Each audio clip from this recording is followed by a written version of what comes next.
Nobunaga's ambition, the struggle to become shogun.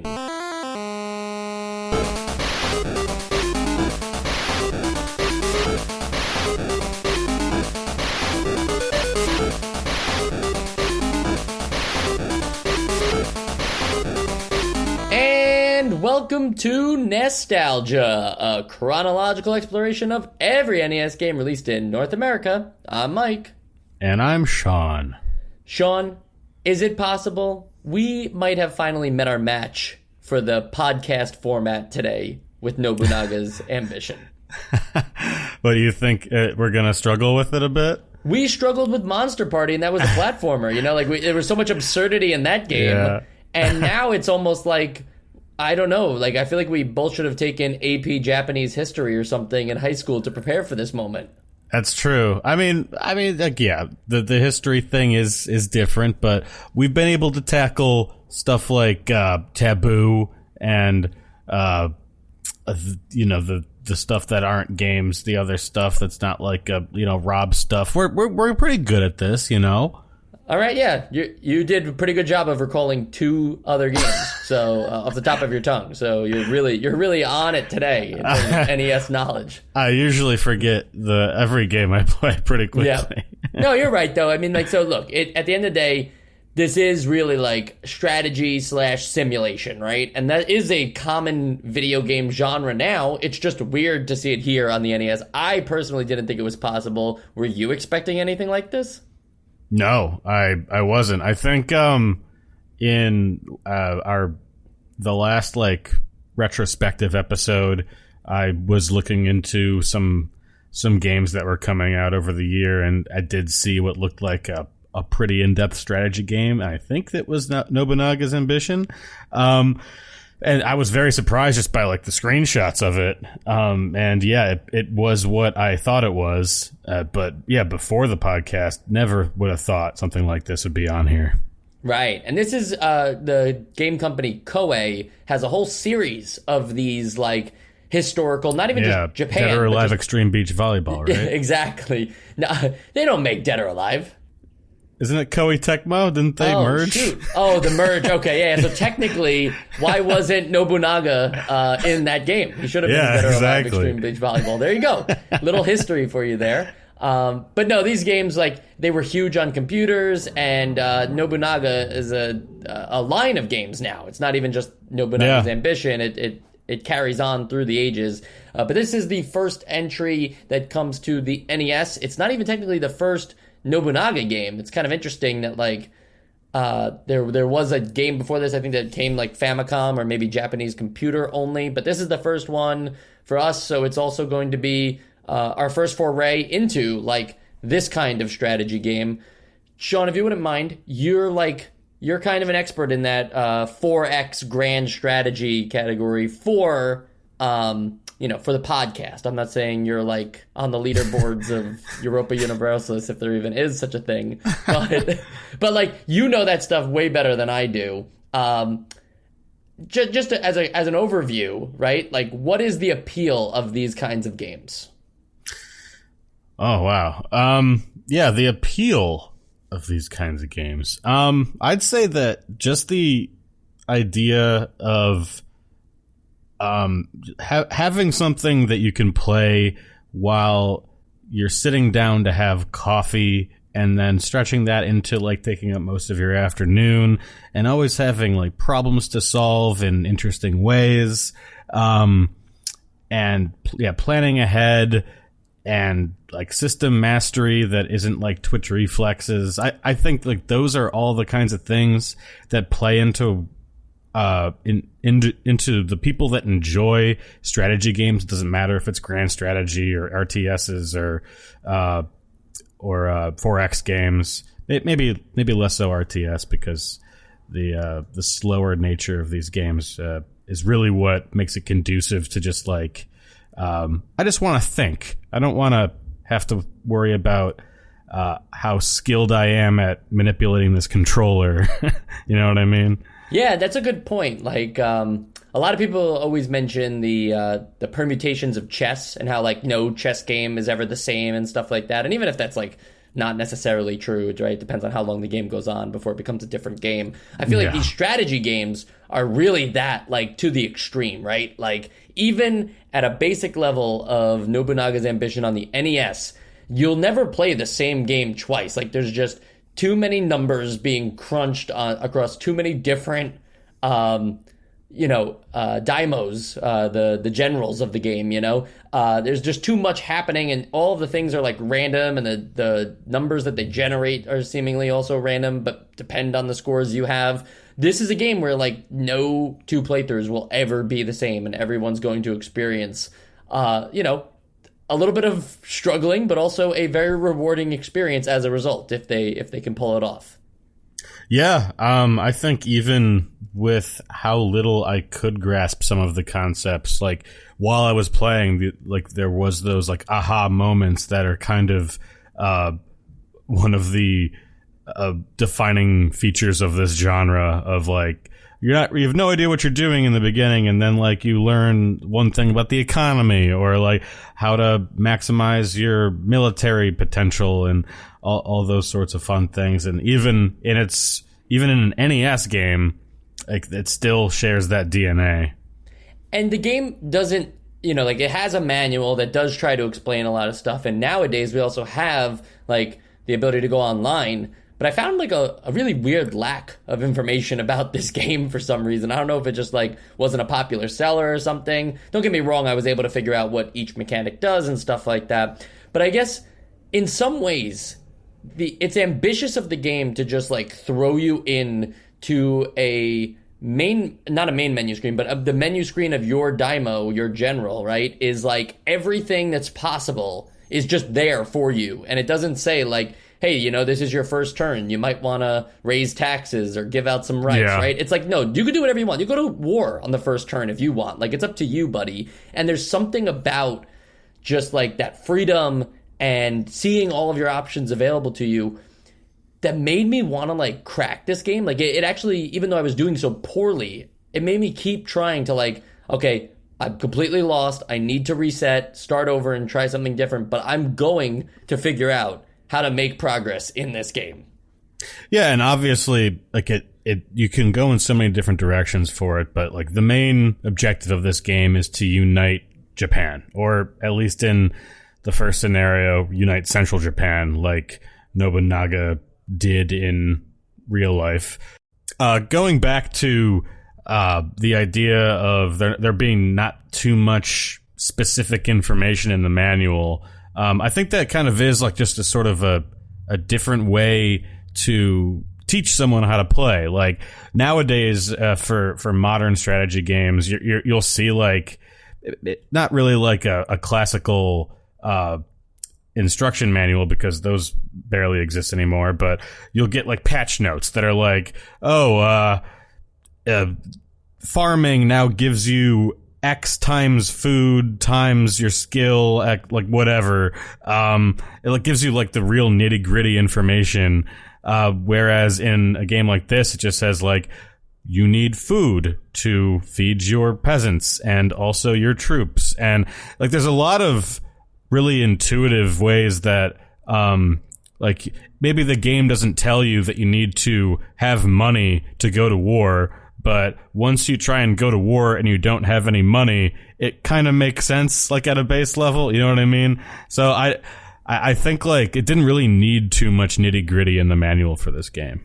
Yeah, in a way, having it be that, like, you don't have to worry about the numbers, right? You're just figuring it out, and it's just kind of, I give the rice and these numbers went up. Yes. Like, all of a sudden, like, people are more loyal and the output is growing because people are hungry. People are no longer hungry, so they work harder. Like, in a way, that's great, and watching the numbers grow is probably the most satisfying thing that the game has to offer, because that is, like, that's your screen for most of the game, is you're just looking at, a cute little avatar of your daimyo, and then all the different stats of your town, or fief, I think they're called, right? They're like, think of them like counties or states, if you will. That's your area of the map. And And then otherwise you're just kind of, seeing what it's like a board game, right? Everybody else's turns are just kind of simulated. You're told what happens in terms of like big storyline things. If anybody had like a revolt or went to war with anybody, you are given the option to watch that stuff, but you don't have to. I don't know why you would, to be honest. It would just make the game go on forever.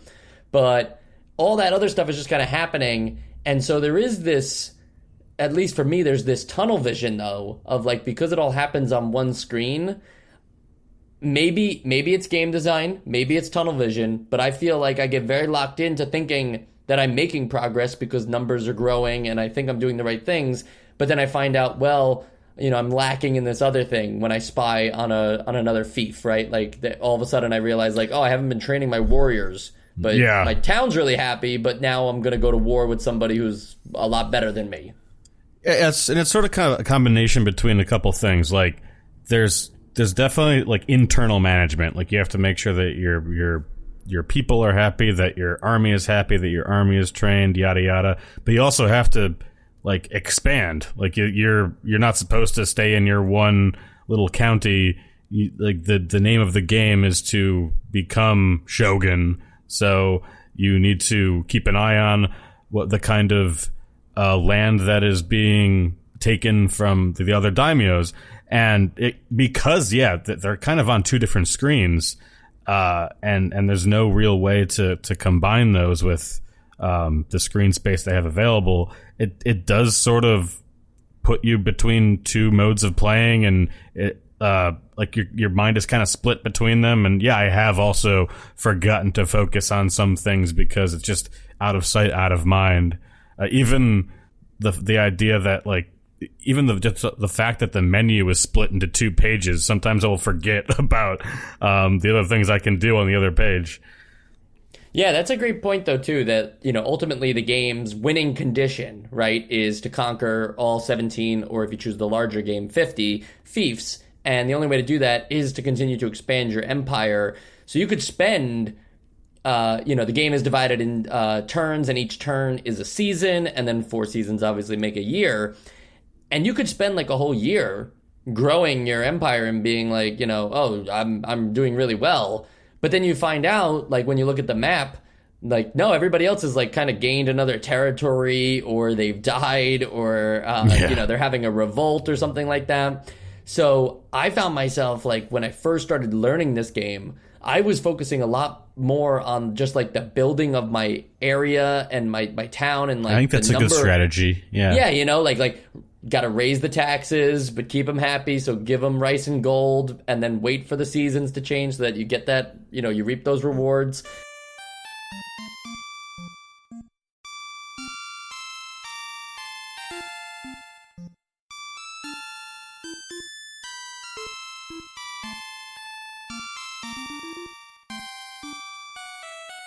Eventually, you're going to have to go to war, and that creates like another game inside of here that is very similar to a turn-based strategy game where you're given a map and there's different terrains that are in squares, and you place your army in squares, and so does the opposing army that you're going to war with, or if it's your own civilians, it's on your own map, and then you have to win this turn-based strategy game of essentially, again, a different kind of set of numbers. It's not pretty. There's no like graphics for your army or anything like that, but you can see like I've got 20 guys in this square and they've got 7. So hopefully when I fight them, I'm going to win. Like it's all simulated in front of you, but it's a whole nother game, right?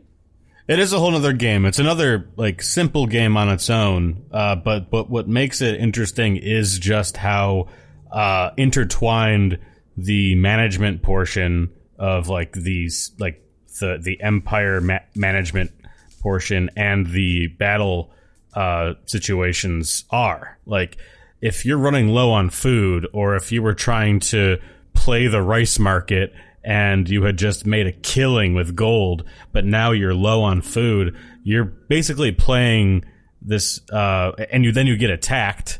You're basically playing like a timed mission of like, I need to survive this siege and destroy this opponent on however many turns of rice I have left, or it's game over.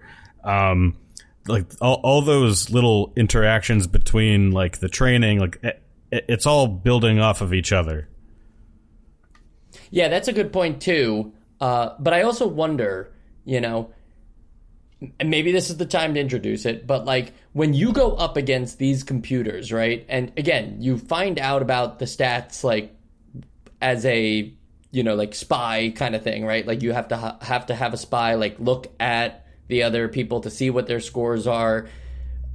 I don't know if it was just like my particular like losing strategy of building an army, but I found the computers to be very tough to handle when it came to the war aspect of the game. It seems like their numbers are just, always at least on par with what I've going on, if not much stronger. But also, maybe the game favors a defensive strategy versus an offensive strategy when it comes to being at war. Yeah, what I think was weird about my situation is like all of my stacks were kind of equal in their makeup. Like my command unit, which like is sort of an abstraction of like the daimyo's personal guard, would have like 20 people in it, or 20,000. I don't know how they. I think it is that. I think it's like 1,000 per number. One. Yeah. All of the stacks would have that, and then I would look at my opponent, and their big command unit has like 39, and I'm like, well, I don't know how to really, aside from just ganging up on him after killing all of his other guys, I don't really know how I'm supposed to deal with that, and how can I have my stacks have different amounts. It must be like kind of a thing that's just in a menu somewhere that I didn't come across, because like the fact that all of the computers had this ability and I somehow didn't, like, makes me think that I'm the idiot here.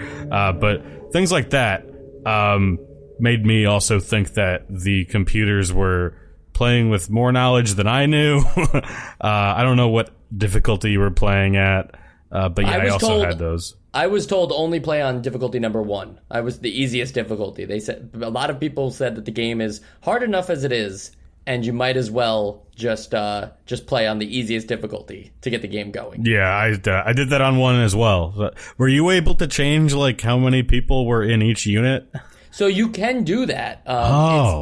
It's in your menu screen, right? You know how they have like 1 through 12 yes. As like the options of things to do? If you go to the right, there are more options. Yeah, and the assign one lets you change. Yeah, that lets you change how your loadouts are, how many number of troops you want, and how many are in each troop. Okay, so then that was just definitely on me. That's a thing where even if you had I guess what I'm trying to get down to is, and this is something we haven't really explained yet, is when you choose your daimyo, right, you actually do, each one of them has unique stats and has a unique location on the map. You don't get put like in the dead center of the map each time. You choose your location. You're getting certain stats based off the daimyo you are, but then you also roll for a bunch of other categories too, like your drive and your IQ and your charisma and luck and stuff like that. So that was surprising to me, because that's the sort of stuff that I thought was going to be like the preordained stats that came with playing as that character. Were the stats that are inherent to each character kind of hidden? Because I thought that it was just those 4 or 5 randomized ones. Right. So there are other stats like you probably didn't choose the same guy each time, right? I kept trying to go with Tokugawa. Got it. Okay. So like if you would have gone with somebody else, it's not that there's like hidden stats or anything, but the way that you start off with your particular fief has a different loadout. Like the town stats, I see. Yeah, the town stats are different.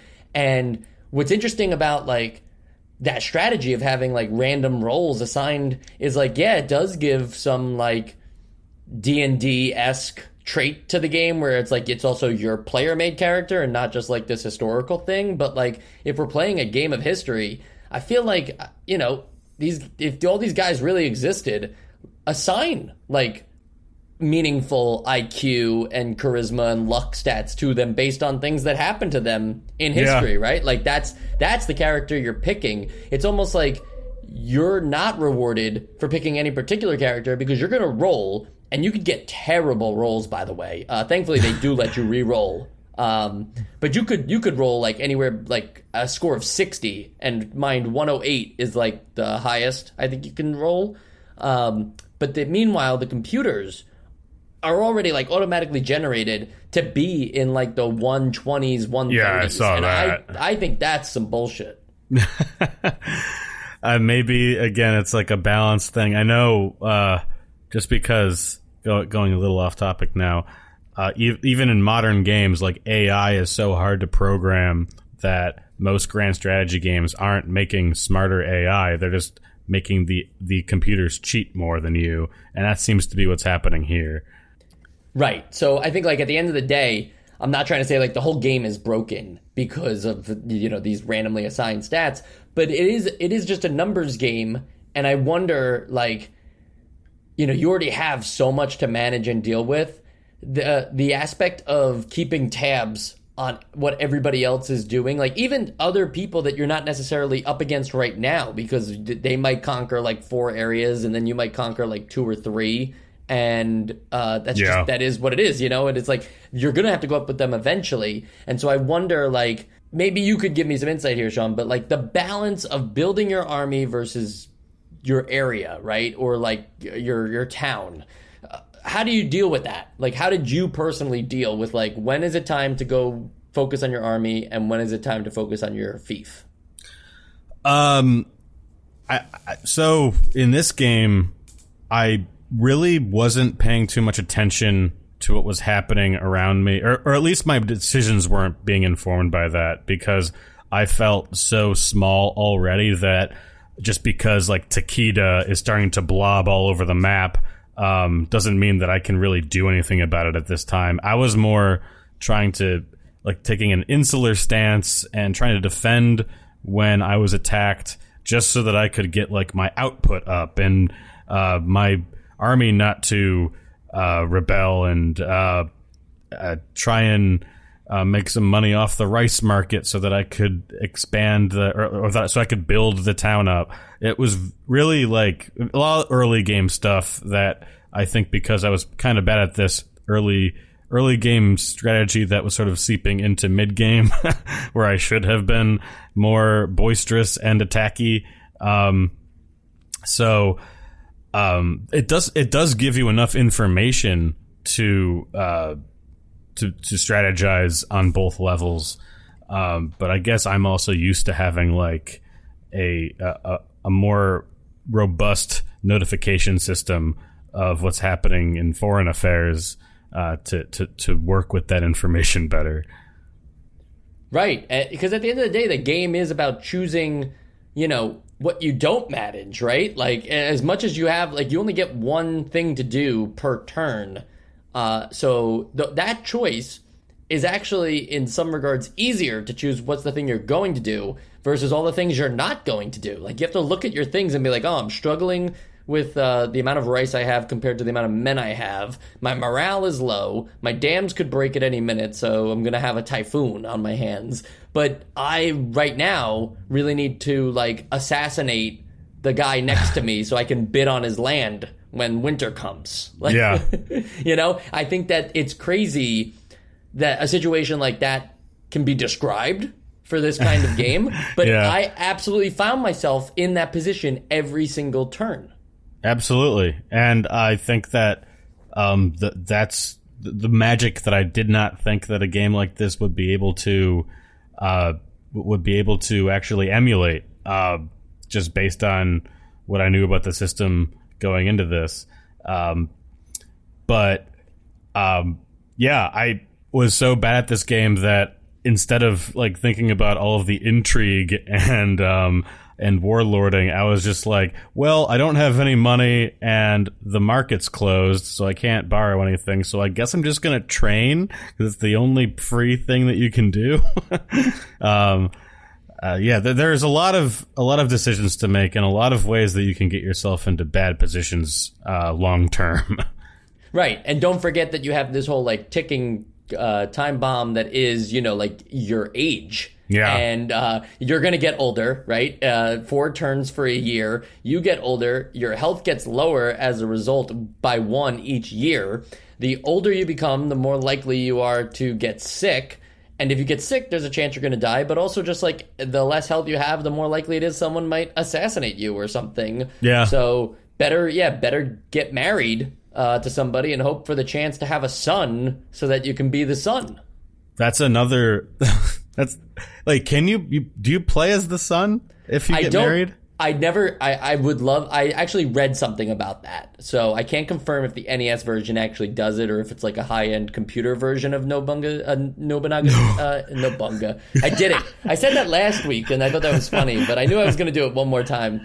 But no, in this game, there is a marry option. And people are like, basically saying, good luck having a son. And that apparently if you did have a son, you could be able to go on and continue playing as him. But I was not able to confirm that because I was never even lucky enough to get married. Yeah, I was trying that out as early as, I guess, like a half hour into the game. And everybody was refusing me. And I think that actually like that brings your luck down when that happens, which I think is funny. You are now inherently more unlucky because no one wants to marry you. Yeah. Well, luck be a lady tonight.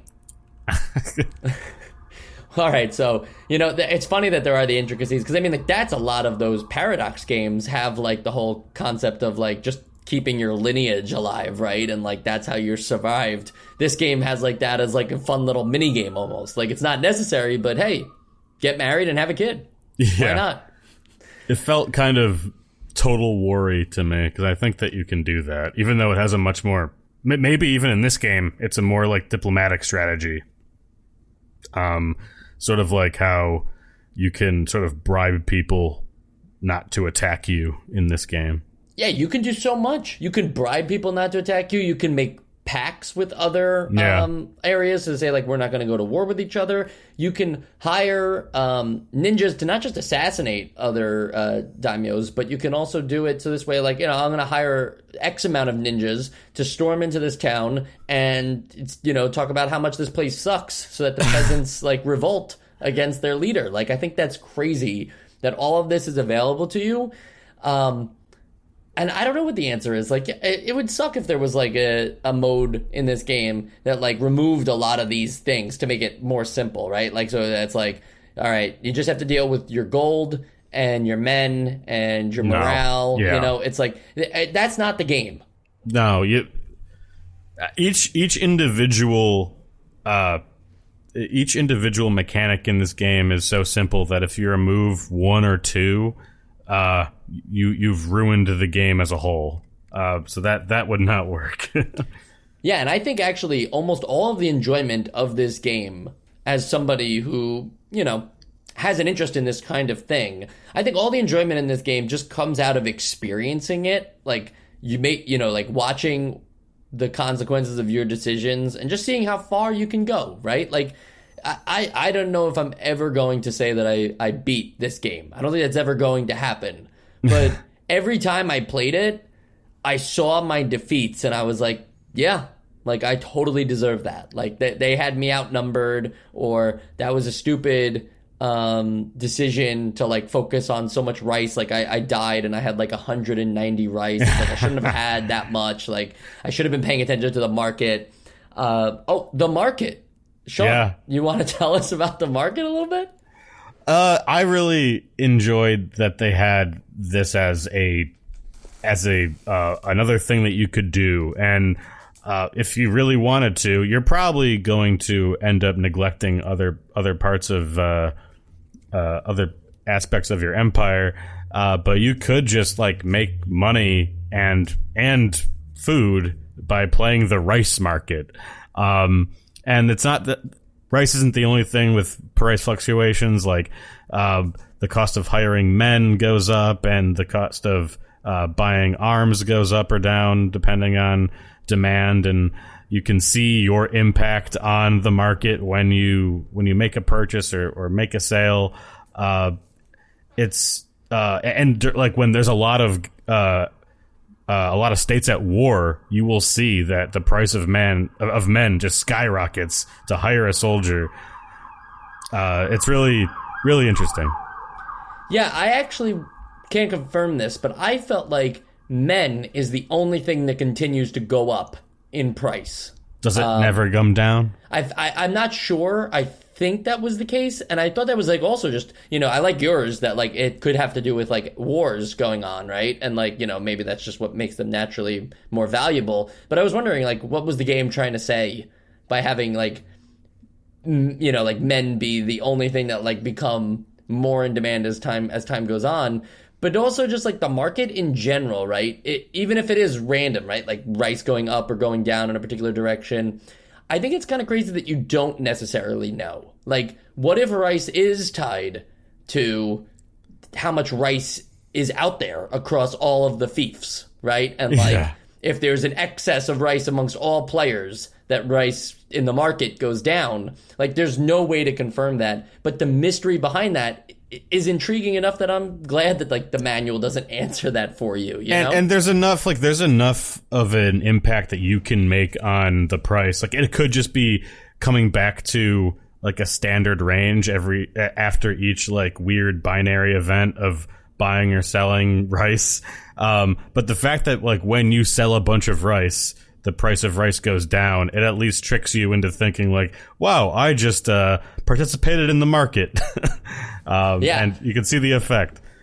Yeah, the only thing this thing needed was the Nikkei 225, right? A couple of hundred years early, but like, I just want some rice futures to go, Exactly. Yeah. All right, we're gushing over the game a little bit right now, but we're not really saying anything like. We're not really saying we're doing anything in this game. Like, I don't know if we're even giving a review. I think we're explaining how to play Nobunaga's Ambition for people who probably have never played. But it's hard. Is that the mission though? I guess like what is the assignment here, Sean? I guess like what I'm doing right now is I'm sort of talking about all the gadgets on this toy that we found, because this is less like. It's not like an adventure game. Like this is a machine with cogs and levers and stuff like that you play with. And yeah, there is an objective of uniting Japan. But there are just so many different ways to do that. And I think we've been doing more than just describing it. But yeah, I don't know how to get a more analysis view of this game right now. Well, I think it comes down to the fact that ultimately,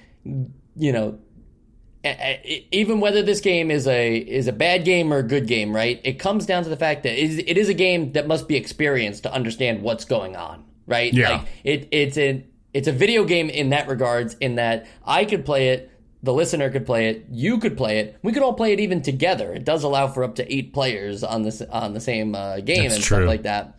But we're all going to have like a different kind of takeaway on like, because of the permutations and everything that's available to you, on just what the strategy is, how fun the game is, whether you need all this information. Like, I don't know if we're the ones who can definitively say how to play this game, whether the game did it right or not. Like, I would argue that the game itself is just simply giving you all of these options for you to decide what to do with it. The game doesn't say, make sure that you're doing this, this, and this to win. Like, you can do... I imagine people who are really good at this game can totally say, like, no, screw rice. You actually don't need that. Like, I've figured out this thing where, like, if my men count is high and I just steamroll through people early, I'll have enough areas to control that, like, one can become my rice slave, right? Like, it's cornered off from the rest of the world, and they grow all the rice. I trade it to myself to send it to my other... the send option 4.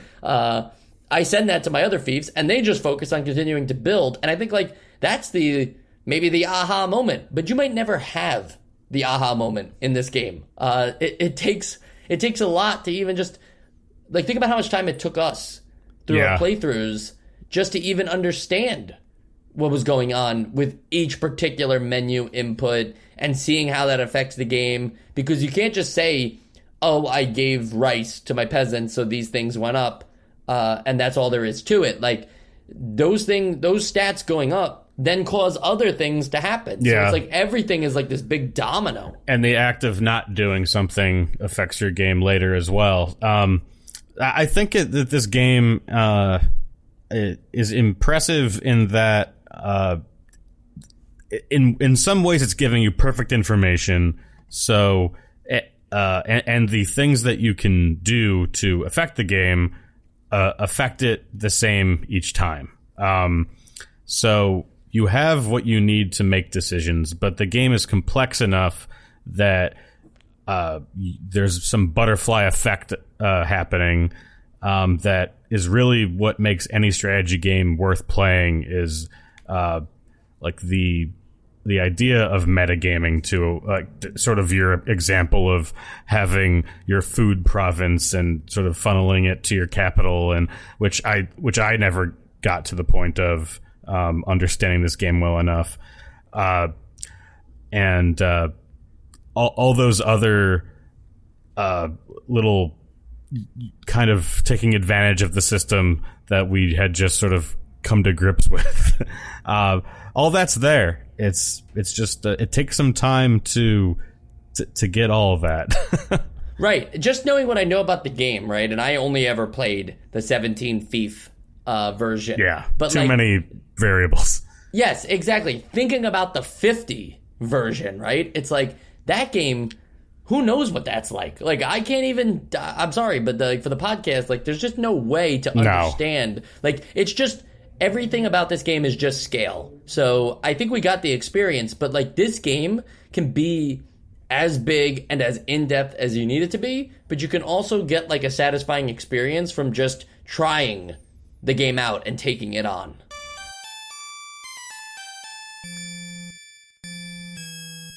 One thing that I think, I guess to get off of just pure description, that I think I didn't like as much is that there's really only one, while you can go about doing this in the same way, there's really only one win state, and that is basically, if we're going to use 4X as a comparison, there's really just domination. You can only win this game by killing all of the other daimyos, which makes sense, and that's historically what kind of happened. There's no diplomatic victory. There's no cultural victory, even though there's no mechanics that really support that.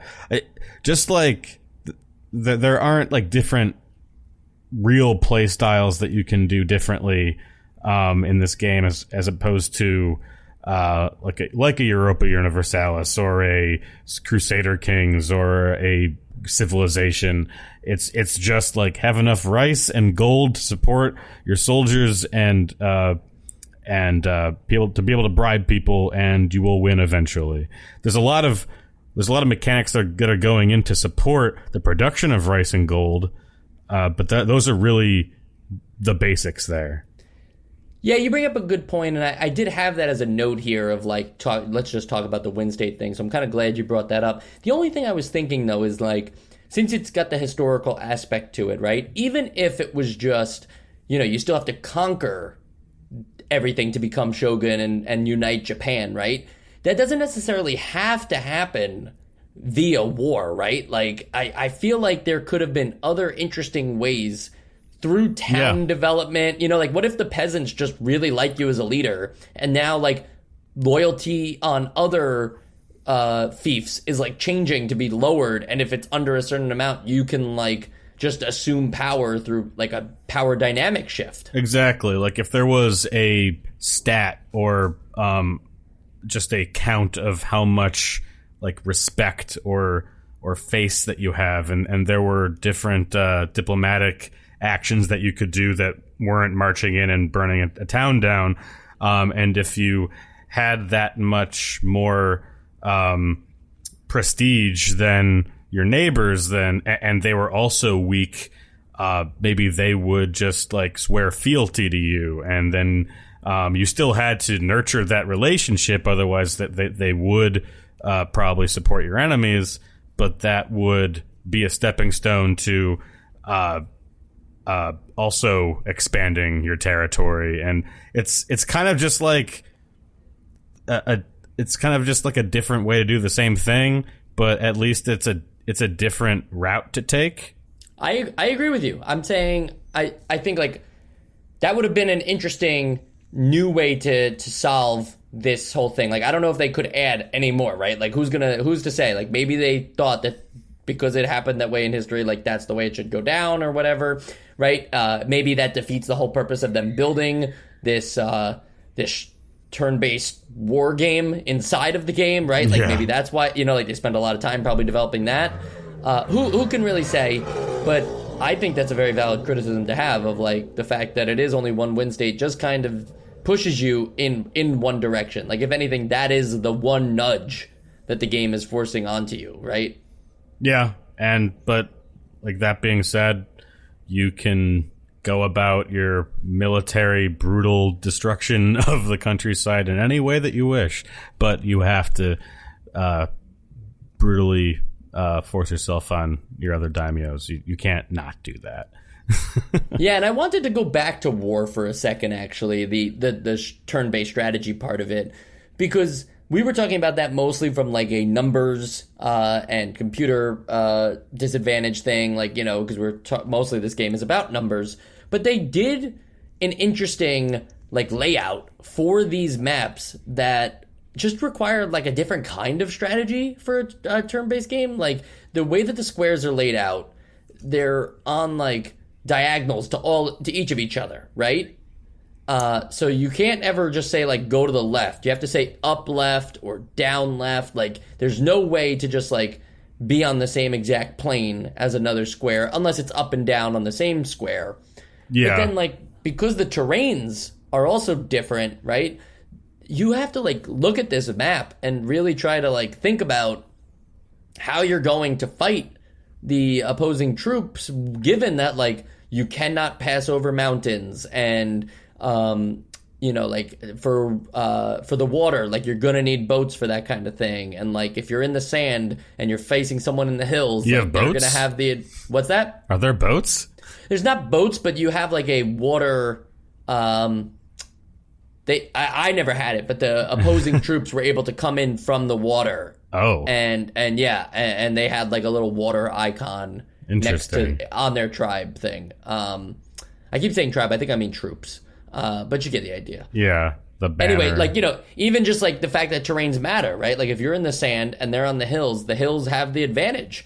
And there is advantages to being in your village too, as opposed to the other areas around you. So all of this stuff makes for, again, like a lot of different choices, but also for a different kind of war game where you are keeping your troops like almost entirely together in clusters, right? And just trying to like band together as one and take out the enemy before you get taken out.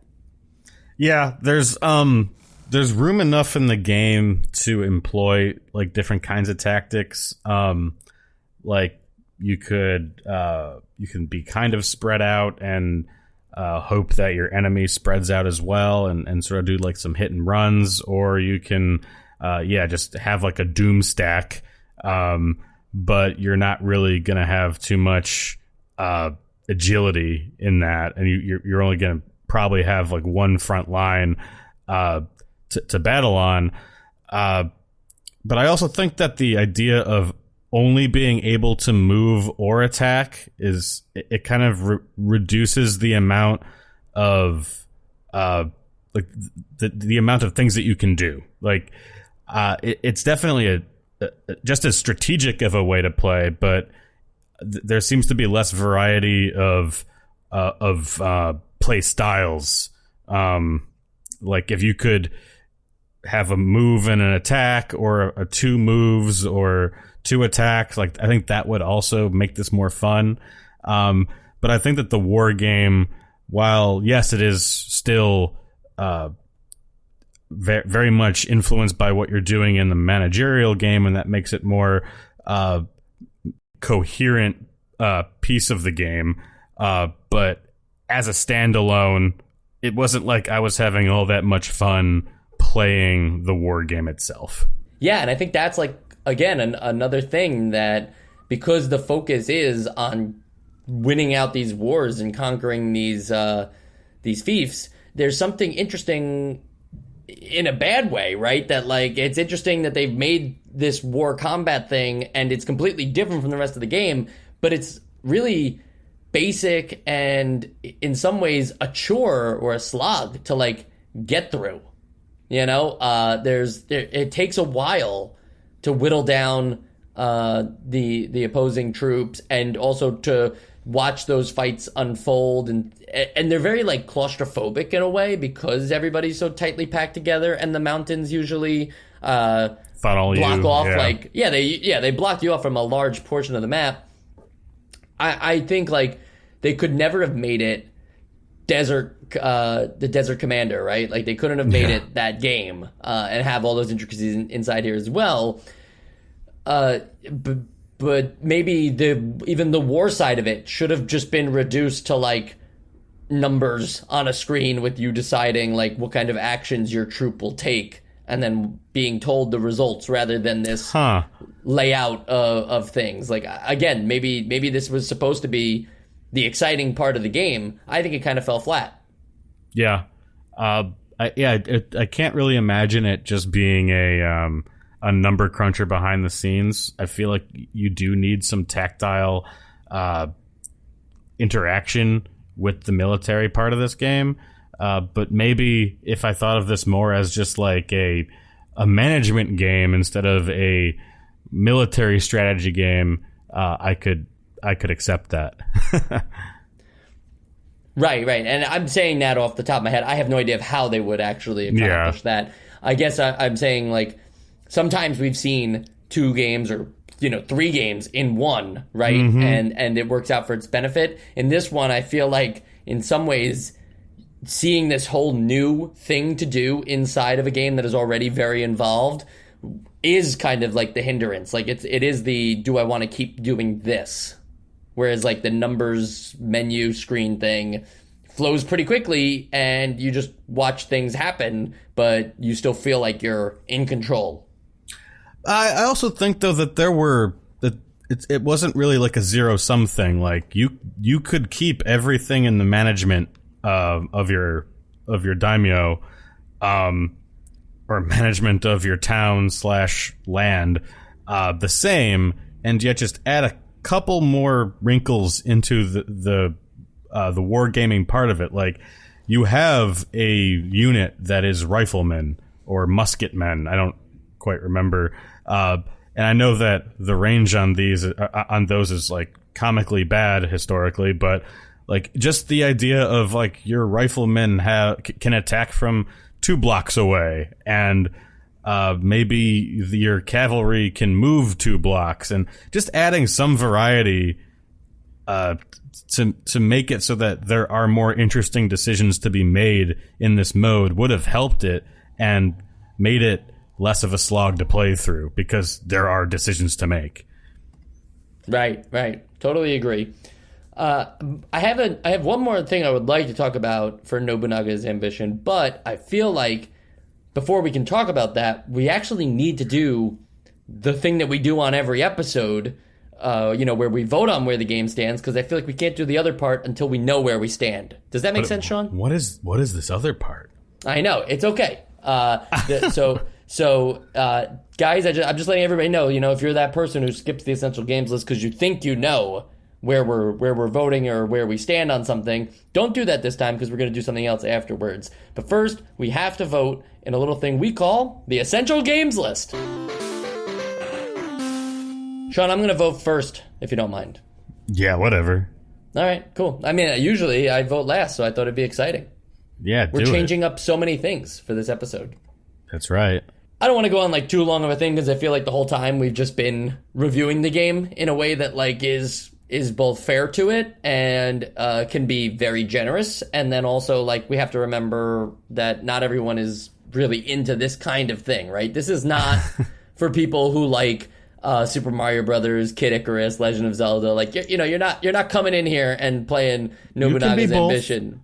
No, you could be both, right? And we are clearly both. But I'm saying, like, for a lot of people, this is the kind of game that you rent at Blockbuster back then, and you felt like you were tricked. You thought you were going to get, like, you were going to play as some samurai in 16th century Japan, and instead you were greeted with, a calculator game. It's not it's like clicker games in a way, is a whole nother genre of the cookie clicker game where you just click on your mouse pad and you make cookies and you just let that stuff grow. Or paper clips. Some people love that shit, and other people are like, how could anybody waste their time with that?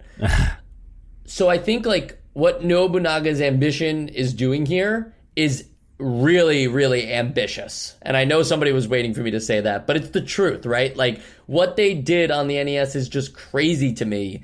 And the fact that, like, it also came out on a bunch of other things, including the Game Boy. Like, it's crazy enough that this thing is on the NES, but it's also on the Game Boy. Like, how? How did they fit all this stuff? You could have a really good time playing this game, or you could be completely confused playing this game.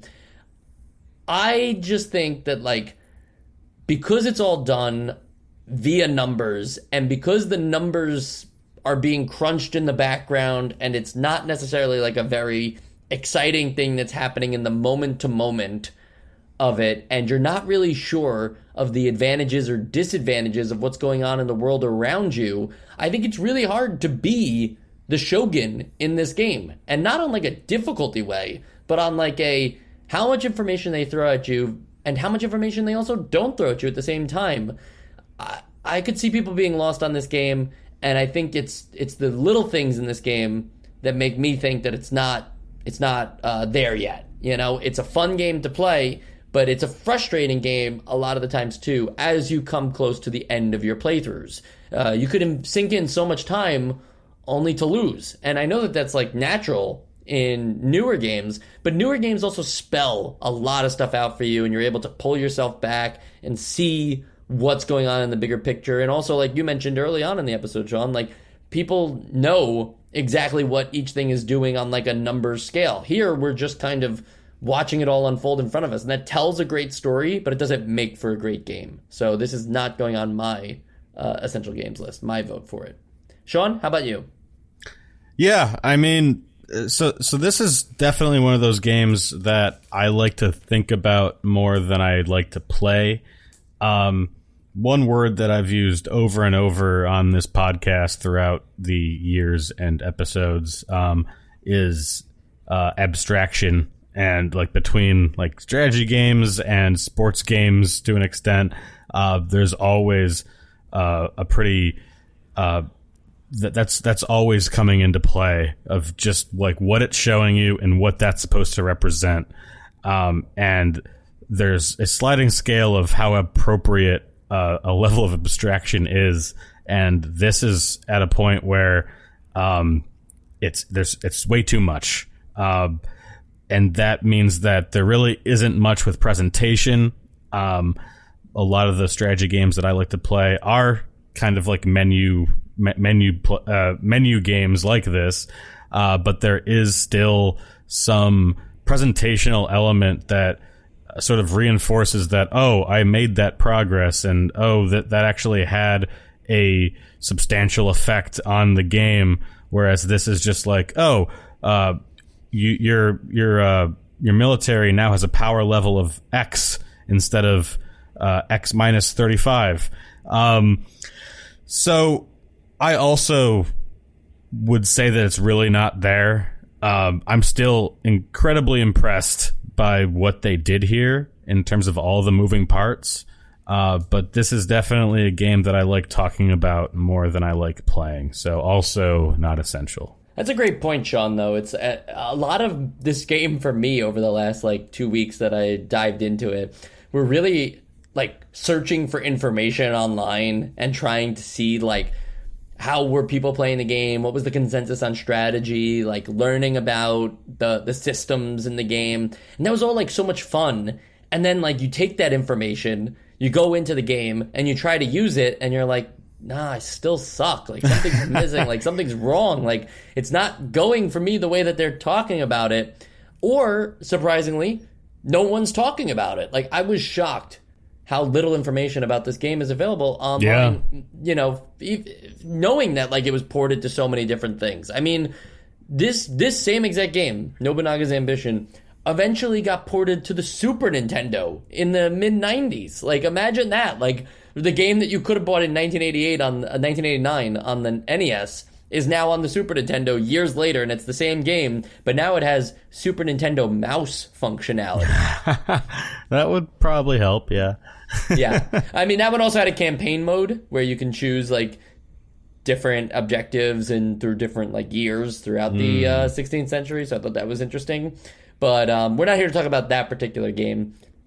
This is my follow-up, Sean. This is why we had to do the essential games list first, is that we're going to get Nobunaga's Ambition 2 on the NES, but we're also going to get other games from Koei that are in this same vein, right? Yeah, I see at the bottom here, Romance of the Three Kingdoms is coming. Yeah, Romance of the Three Kingdoms, Genghis Khan. I'm trying to think. I think there's at least one other than that.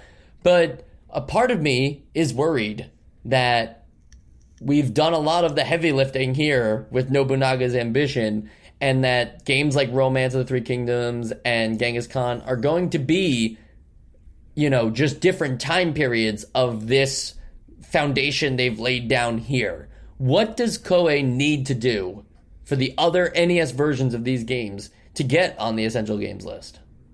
I think that so in this episode we've talked a lot about just like the genre, and we also put a lot of groundwork down for how we might talk about these games going forward.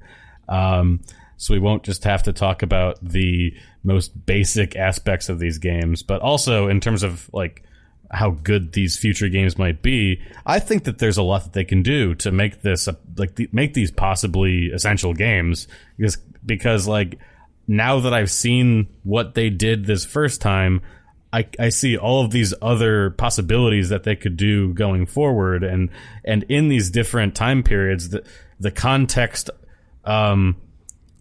also lends itself to new mechanics that they can implement. So I still am cautiously optimistic about how good these games may be. You're going to think I'm crazy, but I actually think the one thing that could, like the one big thing that the future Koei historical simulation games could learn from is taking that menu screen, right, where all of your information is, where all of your moves are available to you. You can still have that, right? You could have that be the groundwork for everything, but we need more sub-menus. We need more menuing in general. And I know it sounds crazy to say, but like, take me, like when I select tax my fief, right? Like, take me in there and show me, like, what are the current tax rates? Like, I know it does that, but like I'm saying, like, what are the current tax rates? Like, what's the vibe like? Like, what is going to happen to me if I make these decisions, you know? And like show that off in a way that's more meaningful, where like each one of these 16 menu options has like a sub menu that really like breaks down for you the effects of what's going on in the game to you. Yeah, I think that could be helpful. I also like the idea that it was just like, show me who's being taxed and what will happen to their lives now. Right. No, I agree. Like, more context makes for a better experience, I think, in games like this. And it was comically Spartan the way that they did it this time. So I maybe they'll do that. Who knows? Yeah. Again, like, what if like, so this is a Civ thing, right? But like where you get your gold told to you on your fief. Let's say I have 61 gold, right? That gold is generated though. Like I can continue to get more gold if I do certain things. So what if there was like a +7 next to it, so that I knew I was gaining like 7 gold a turn or something like that, right? Or like I knew how much rice I was going to be reaping in the fall, rather than it just like being lumped onto me and I having to do some kind of math on paper. Like, I feel like I'm not asking them to automate things. I'm just asking them to outline things. Yeah. Obviously, that's what modern games like this do. So definitely borrowing from the future would be good. I guess the question is just how quickly they modernize, because I don't know. Yeah. So I think like that's a good place to like leave it off for now, and we'll see, you know, if they're able to do our things or just surprise us in general with the other Koei games. But it will be interesting to see, you know, even just knowing that we're getting a sequel to this game on the NES. It'll be interesting to see what that one does differently, because this historical event only happened once. So it's got to be the same thing, you know. Hopefully they just made it better. I'd be interested in that take. So we'll figure out what that is. But next week, a completely different game. We have to play Shooting Range, a Zapper game. That sounds really basic to me. Mike, hold on. Is that was that your thing you had to do after this? Yeah. Oh, okay. Just making sure for the listeners at home. Hey, checking the boxes. Yep, that was it. Now I'm doing the ending. Now the Zapper game. But they're not supposed to know that it's the ending. So because now they're probably closing us out right now. Oh, or right sorry now, for blowing you or under. Right now. Yeah. So it's fine. This is the end of the episode. Shooting Range next week. Really basic game. It sounds like it, but we're going to find out if it's any good. That's our whole mission. We go through every game chronologically. You can come back every Friday. And if that's not enough for you and you want to just like hang out with us more, go to Twitter at NostalgiaCast. We're posting things all the time. Everybody's engaging. I'm telling you, last week we had something for Mega Man 2, or it was a couple weeks ago. And it got like hundreds of likes. And we were like, whoa, we didn't know we were this popular. So thank you for letting us know we're this popular. And give me those likes. Shout. Yeah.